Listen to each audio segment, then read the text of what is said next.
Dear brothers, this is a project many years in the making, one that I have been anxious to start, knowing that I would then be responsible for something much greater than myself, knowing that I would also be quite hypocritical insofar as that I have fallen prey to the vices of the world just like any other man.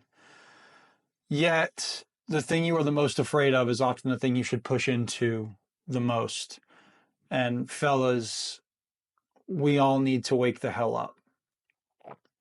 The letters and videos that I'm going to be sharing are going to be a rebuttal to the current state of men, a recognition that we've lost our way, we've lost our compass, and this isn't overly hard to see. Just look outside. The world is burning, and men are nowhere to be found. There are too few of us willing to show up and take responsibility for the state that we are in.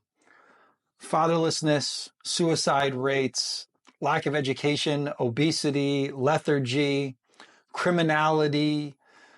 Men are failing in numbers unseen, and the results are catastrophic. So, what are most men doing about this? Nothing. We've decided to point the finger, play the blame game. It's the government's fault. It's the current president's fault. It's women's fault. It's my job's fault. It's my boss's fault. It's social media's fault. Where's God? It's God's fault. God has left me. It's too hard to eat right. Who could possibly get up early to work out in the morning? Blame, blame, blame. Listen, fellas, find a mirror and look hard and long into it, because the situation that we find ourselves in is completely self-created.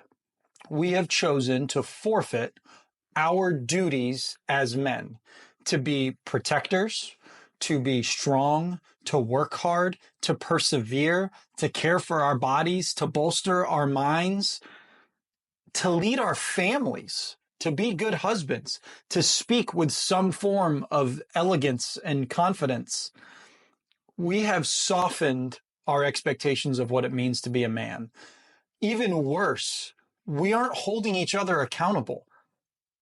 Where are all of our friends and our other men who are willing to slap us upside the head, to wrestle with hard ideas, to have real expectations, and to hold each other to a higher standard than what we currently are?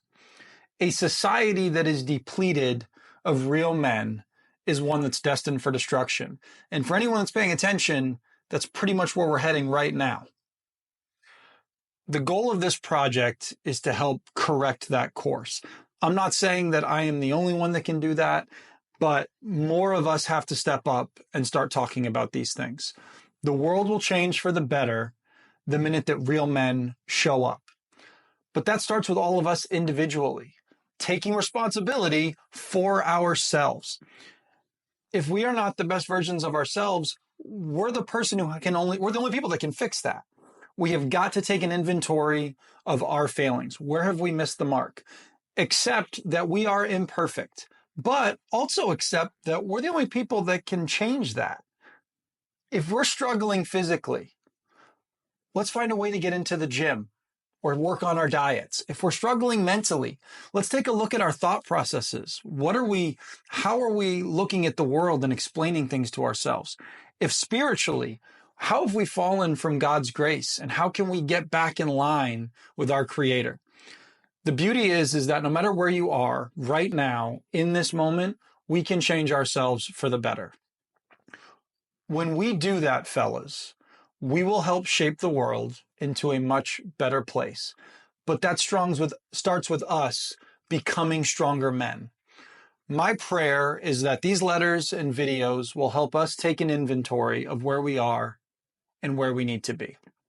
That they will help us to form a bigger brotherhood of men who are willing to take some action, ruffle a few feathers, and be true to our morals. There's going to be bad jokes, tough love, education on fitness and nutrition, good books, and certainly a few expletives. I want to be as real with you guys as I can, and I pray that all of you will be as real and honest with yourselves as well.